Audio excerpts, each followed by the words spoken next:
Qu'est-ce que le Seigneur voudrait qu'on fasse après cette étude? J'hésitais entre commencer la bonne nouvelle et il a mis dans mon cœur, commence l'étude des Actes des Apôtres.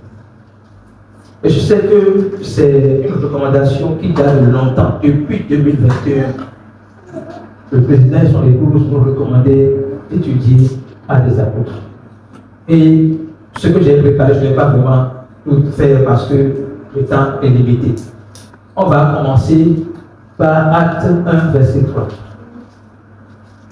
Acte 1, verset 3. Le contexte est que Jésus est déjà mort et il est ressuscité. Ok?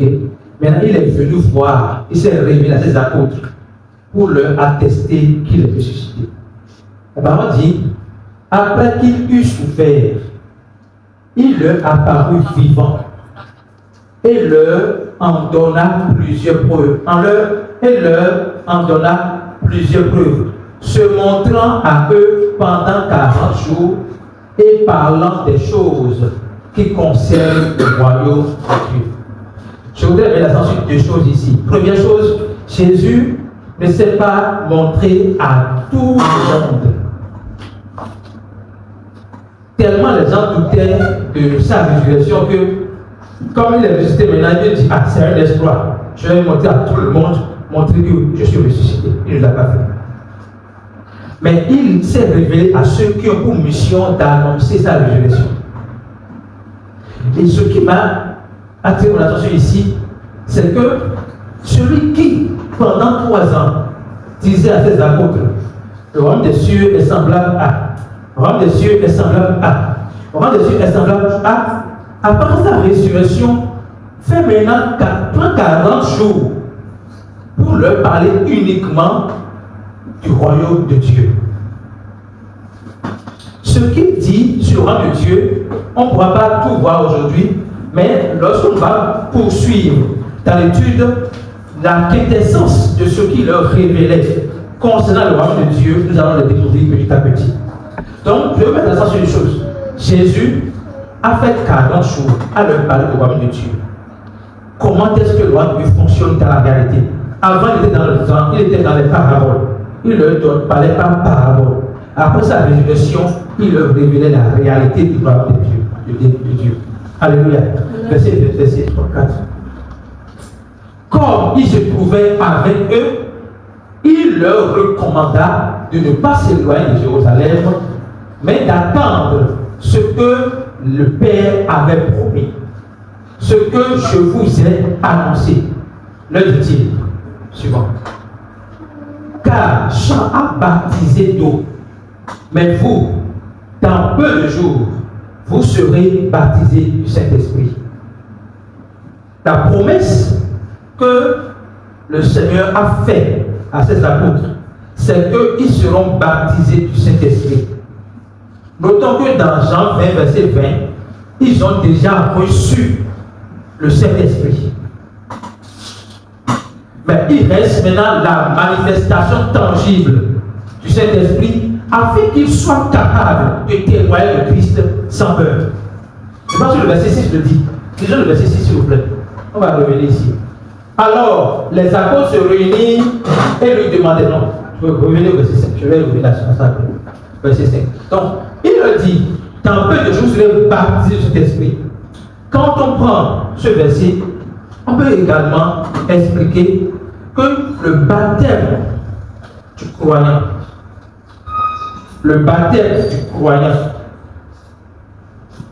c'est le baptême de l'esprit.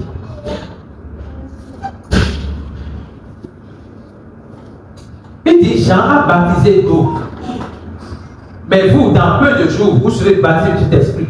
Pourquoi Jean a baptisé d'eau? Lorsqu'on va lire Jean 1, verset, disons s'il vous plaît, revenons à Jean 1. La raison pour laquelle Jean a baptisé d'eau là, c'est dans, je crois que c'est verset 10. Jean 1, verset 10. On demandait à Jean, pourquoi est-ce que tu as de baptiser d'eau?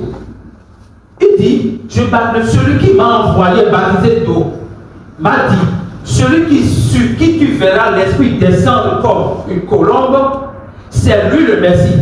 Donc la raison pour laquelle Jean baptisait d'eau, ce n'est pas pour légaliser le baptême d'eau. La raison pour laquelle Jean baptisait d'eau, c'est pour identifier le Messie.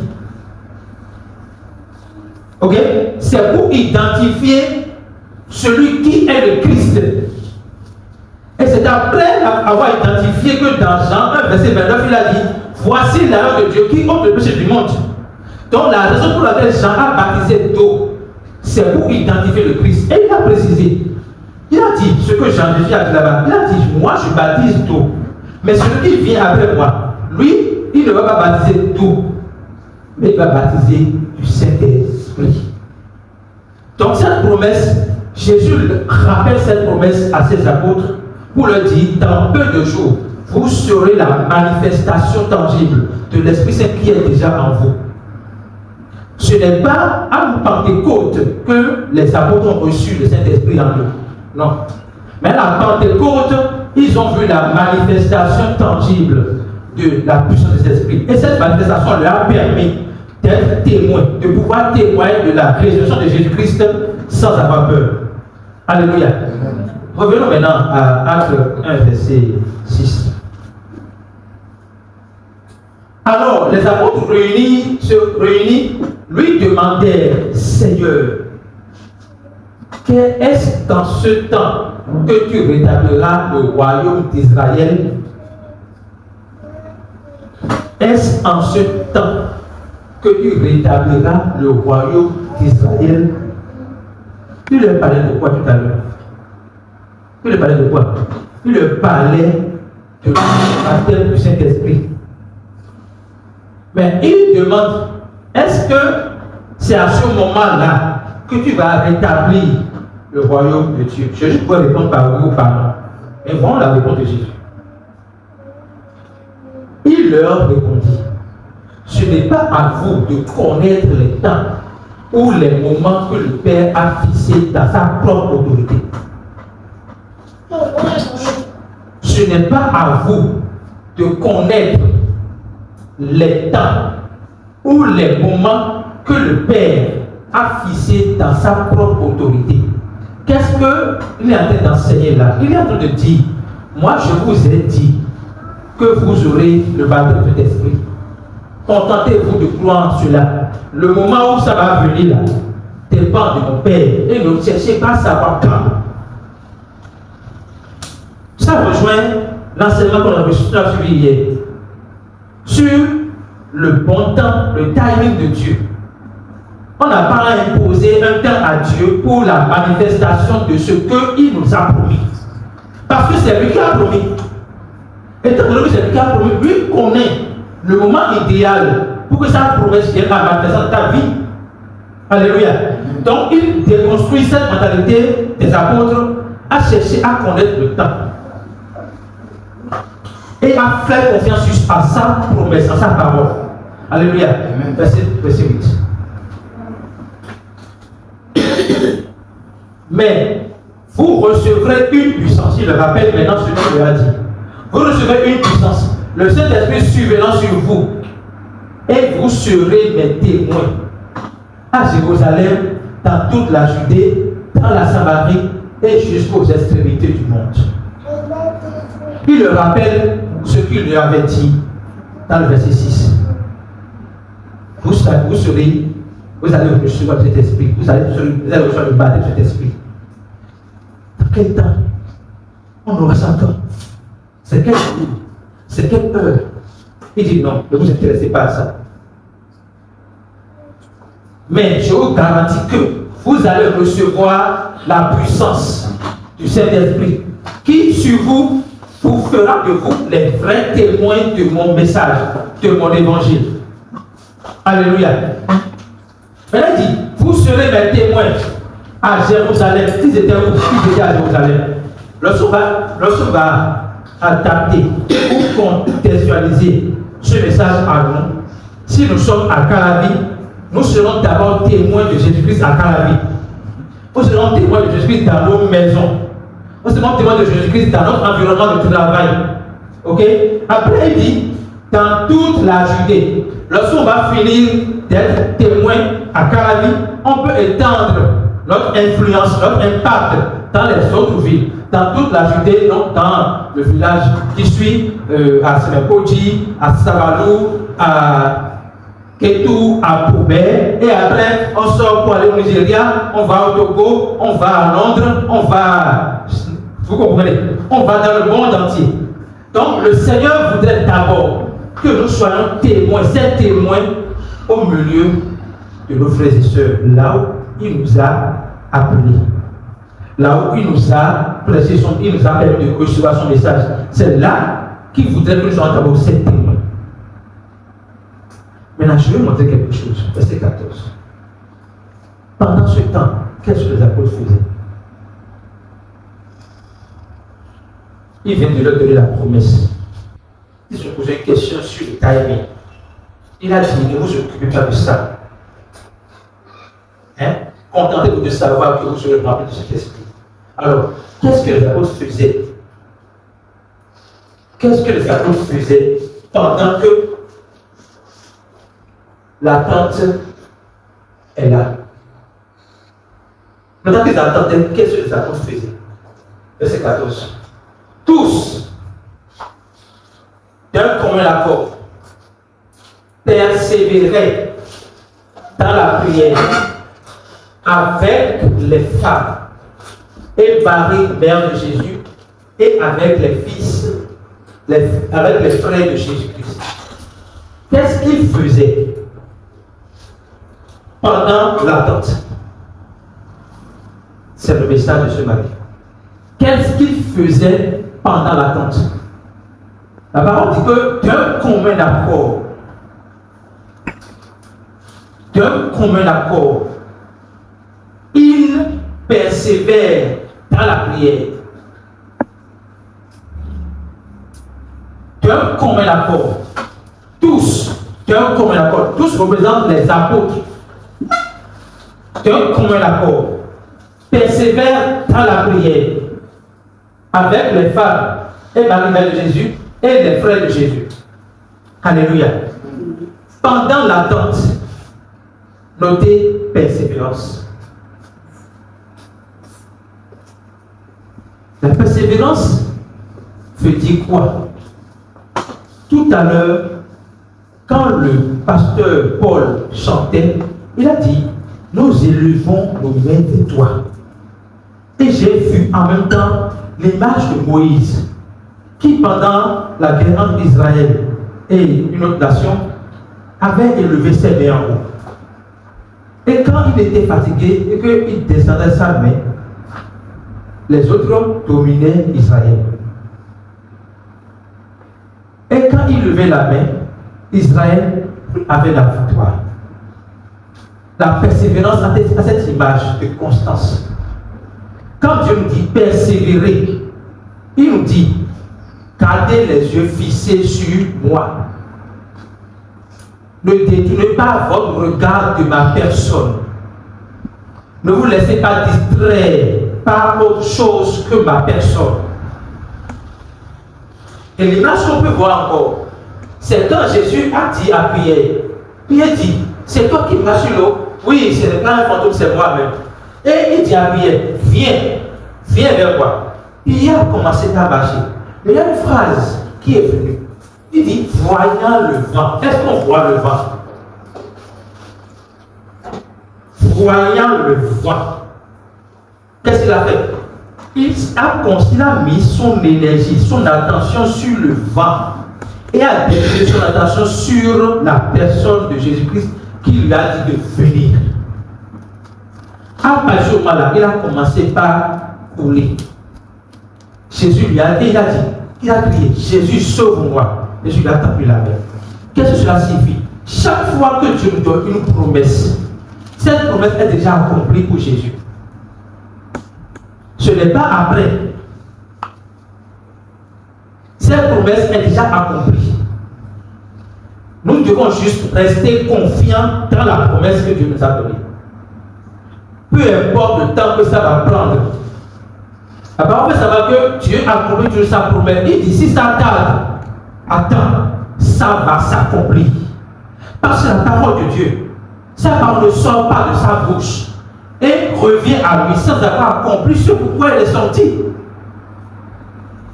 Quel est le message que je voudrais vous donner ce matin? Dieu a fait pour chacun une promesse.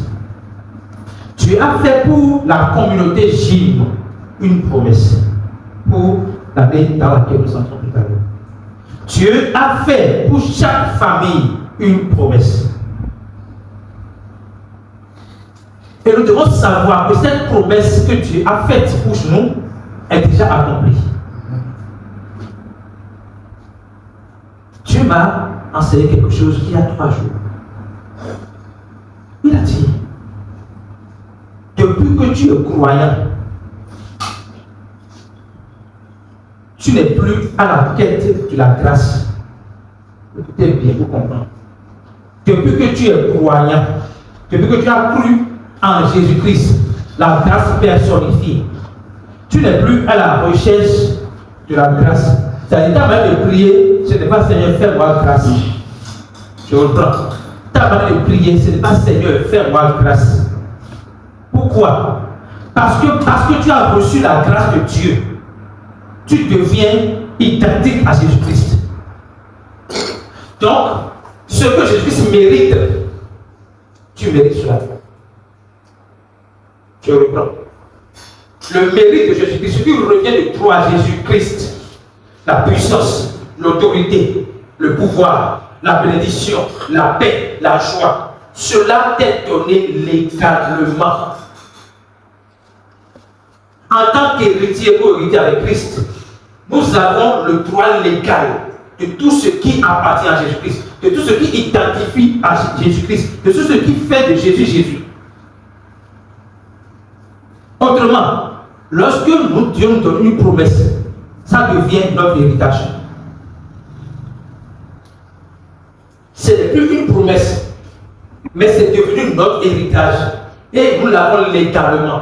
Maintenant, est-ce qu'on supplie pour avoir son héritage? Non. Est-ce qu'on t'y paie? Est-ce qu'on est dans la pitié, dans l'apitoiement du soi pour recevoir son héritage? Non. Pourquoi? L'héritage a été donné. Il faut juste recevoir. Donc, le Seigneur nous enseigne que nous devons juste savoir que la promesse que Dieu nous donne n'est plus une promesse, c'est notre héritage. Tel que nous avons donné la promesse, c'est notre héritage. Alléluia. Maintenant, nous allons faire l'exercice ici. Tous, d'un commun accord. J'en ai écrit comme ça. Puisqu'on voulait être ce matin. Tous, d'un commun accord, persévérer dans la prière. Cela veut dire que nous devons faire l'effort. Je dis effort parce que nous sommes humains. Faire l'effort d'annuler ou d'étouffer le doute. Je vais vous montrer quelque chose dans Marc 11, verset 23. Et ça, la me parle personnellement. Chaque fois quand je pense à ça, je me dis qu'on n'a pas le droit de douter en fait de Dieu. Je vous ai raconté ici une fois. Je le répète peut-être pour que vous compreniez ce que je me dis tout à l'heure. Mon fils était venu avec les oreillons à la maison à 5 ans. Il avait 5 ans à ce moment-là. Il était venu avec les oreillons.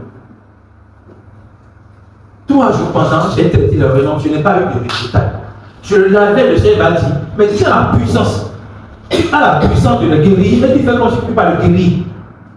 J'ai dit à Loïc, Dieu m'a dit que je peux te guérir. Donc nous allons prier. 1 Pierre 2,24. Par les maîtrises de Jésus-Christ, tu es déjà guéri. C'est la phrase que j'ai prononcée. Et mon fils a répété la phrase. Et j'ai continué à le laver. Mon fils me dit, papa, le diable m'a dit que tu ne connais rien. J'ai dit quoi? Ok, dis au diable. Jean 8, verset 44. Qu'il est menteur depuis le commencement. Mon fils a répété au diable qu'il est menteur depuis le commencement. Et j'ai dit maintenant, on va rétablir la vérité. Dis maintenant, je sais que ce que Dieu m'a promis, cela va se faire voir au nom de Jésus. Mon fils a dit cela. Il est allé à l'école, il est venu avec les oreillons. Il a dormi et les oreillons sont partis le lendemain.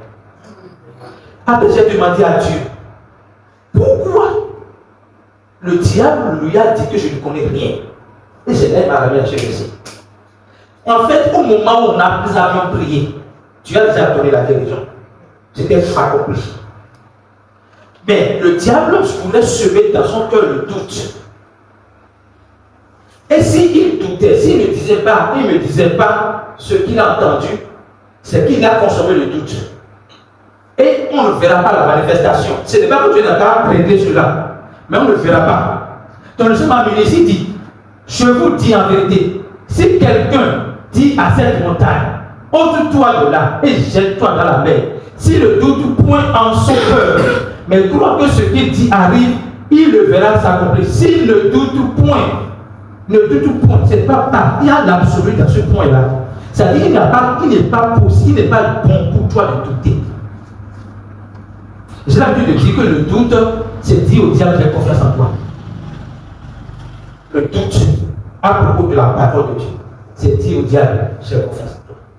Est-ce que quelqu'un vient de faire confiance au diable qui n'est pas fidèle? Dieu est fidèle, le diable n'est pas fidèle pour qu'on lui fasse confiance. Mais sans savoir, en doutant de la promesse de Dieu, de la compréhension de la promesse de Dieu, nous disons au diable, j'ai confiance en toi. Et le doute annule le processus de manifestation. Jusqu'au moment où tu vas encore rétablir la foi sur la question. C'est comme tu es en train de télécharger une vidéo, ton grave s'éteint. Mais si tu vas adapter le contact, tu vas reprendre le processus. Donc nous devons savoir que c'est ce que le doute fait. Dieu nous exhorte à ne point douter, à croire en sa parole. Verset 24. L'autre aspect de la promesse de Dieu, c'est croire que nous avions déjà reçu. Il dit, c'est pourquoi je vous le dis, tout ce que vous demanderez en priant, croyez que vous l'avez déjà reçu. J'ai ajouté déjà. Croyez que vous l'avez reçu et vous le verrez s'accomplir. Donc, tout ce que vous demanderez en priant. Donc, tu viens de faire une demande en priant. La parole dit, crois que ce que tu viens de demander, tu l'as déjà reçu. Donc, tu ne pries plus après cette prière, Seigneur, donne-moi. Donc, la persévérance qu'on a vue au niveau des apôtres, ce n'est pas, Seigneur, donne-moi cet esprit. Non. Merci de ce que cela est manifesté. Merci de ce que nous sommes contents de que cela est manifesté. Nous sommes remplis de gratitude pour la promesse que Dieu nous a donnée. Donc je disais qu'on va faire l'exercice. Tous d'un commun accord. Persévère à la prière. Dans quel but? Action de grâce. Avec la conviction que la promesse est déjà accomplie. Donc nous allons nous lever sur le pied. Et nous allons prier pour Dieu. Hier, nous allons planifier un programme l'année 2026. Et de la même manière que cette année, il y a eu assez de programmes. Il y a eu assez de programmes. Et nous avons tout accompli. Nous avons commencé d'abord par dire merci à Dieu. Parce que celui qui dit merci dit encore, je veux encore. Je veux encore. Alléluia. Amen. Celui qui dit merci dit je veux encore. Donc on va dire merci à Dieu pour avoir amené à manifestation l'accomplissement de tous les programmes qu'on a planifiés cette année. Commençons par dire merci à Dieu pour ça. Seigneur de Dieu, merci. Merci parce que depuis septembre, Seigneur Jésus, depuis septembre jusqu'à décembre, nous étions en mouvement au Nigeria, à Ketu, à Kobe, à Savanou, à Sénékodi, à Kodi, à Gambier. Nous étions en mouvement. Tu as sécurisé nos va-et-vient. Tu as sécurisé l'aller-retour de nos invités. Tu as mobilisé du monde pour qu'ils écoutent le message. Tu as transformé des vies au travers de ces programmes. Nous te rendons grâce. Nous te rendons grâce. Nous te célébrons pour ta gloire, pour ta bonté, pour ton amour.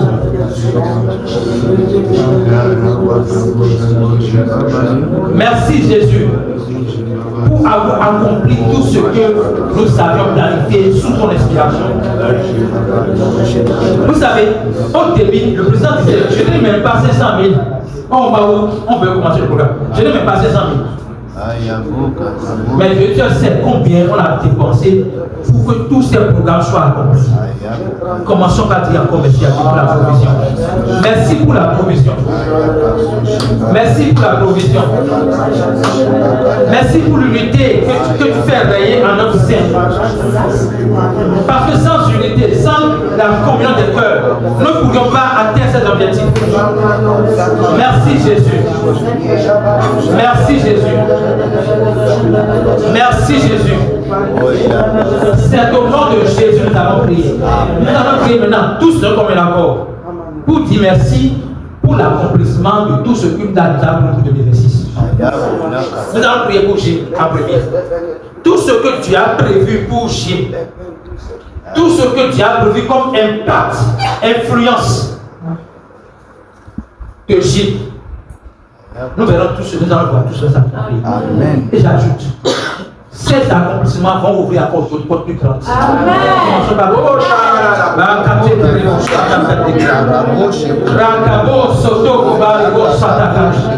Merci Jésus. En unité de foi, nous te disons merci pour l'accomplissement de tout ce que tu nous as promis pour 2026. Quel point pour Christ? Christ règne à Samarie. Christ est établi à Roubaix. Au nom de Jésus. Au nom de Jésus. Au nom de Jésus. Les programmes de formation accélérée connaissent un succès époustouflant. Au nom de Jésus. Au nom de Jésus. Au nom de Jésus.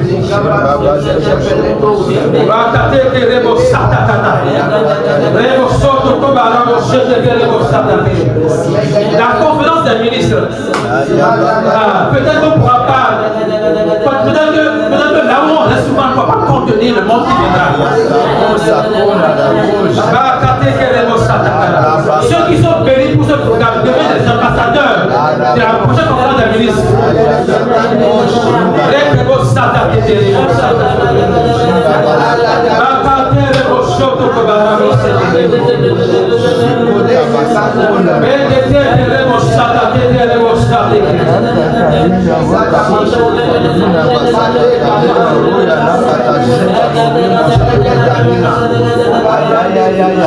Au nom de Jésus, nous avons prié. Amen. Je voudrais que les couples se gardent. Tout ce que le Seigneur a donné pour votre famille. Tout ce que le Seigneur a donné pour votre famille.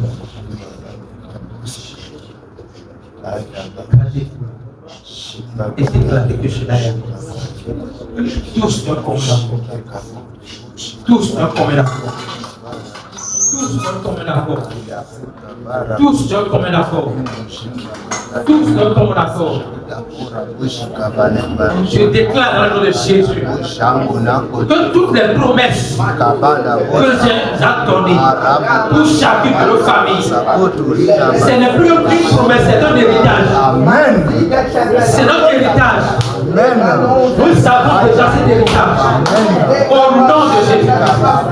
Je ne sais pas la manifestation tangible de ce que le Seigneur a déjà promis. La manifestation tangible de la vie que le Seigneur a promis. Nos projets prospèrent. Nos initiatives prospèrent. Les désirs de nos cœurs se fait voir. Au nom de Jésus. Au nom de Jésus. Au nom de Jésus. Au nom de Jésus.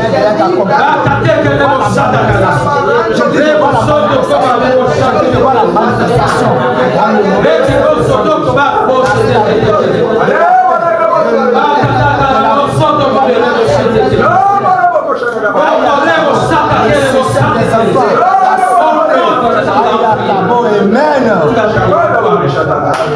Tu pries pour toi. Je veux que tu en priant pour toi, tu penses à un ami, tu penses à une amie qui a besoin de comprendre l'amour de Dieu pour elle, l'amour de Dieu pour lui. Prie, parce que tu as fait des promesses dans ta vie. Et quand Dieu fait des promesses pour toi, écoutez bien, alléluia. Quand Dieu nous fait des promesses, Dieu n'est pas égocentrique. Quand il fait des promesses, c'est pour que nous soyons bénédictions pour autre personne. C'est pour ça que j'ai dit, en priant pour toi, pense à une amie, pense à un ami qui a besoin de comprendre l'amour de Dieu pour vous. Parce que ce que Dieu promet pour toi, c'est pour toute personne. Nous sommes un canal. Nous ne sommes pas un réceptacle uniquement. Nous sommes un canal. Nous recevons pour donner. Nous recevons pour libérer. Commence par prier. Pour que les promesses de Dieu pour toi viennent à l'accomplissement. Remercie le Seigneur. Parce que ces promesses pour toi sont manifestes.